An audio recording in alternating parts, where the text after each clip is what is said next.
Значи като време идеално, хубаво. Да те снимам ли за филма, искаш?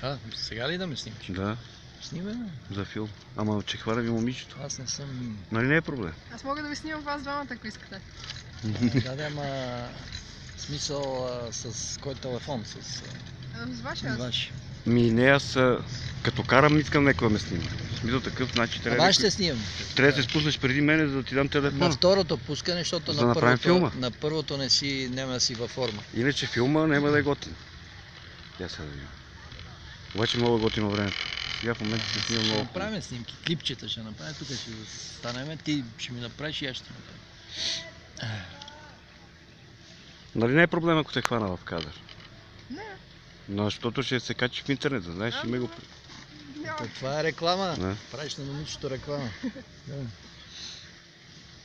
Ученичка ли си? Да. Много хубаво.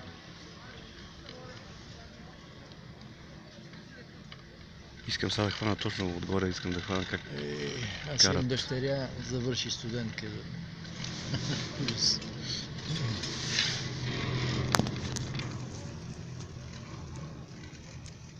Тук карат? Не.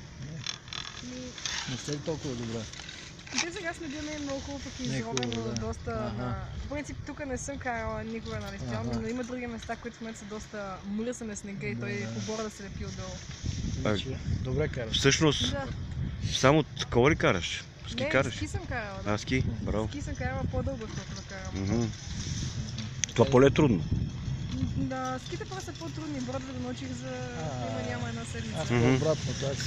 Аз карам от 30 години ски и се опитвах на борд, не става, не мога да. А дъщеря ми мина, и тя беше на ски, мина на борд и си кара много добре. Да би изключи, бе. Ма изключи ли, аз не мога да разбера.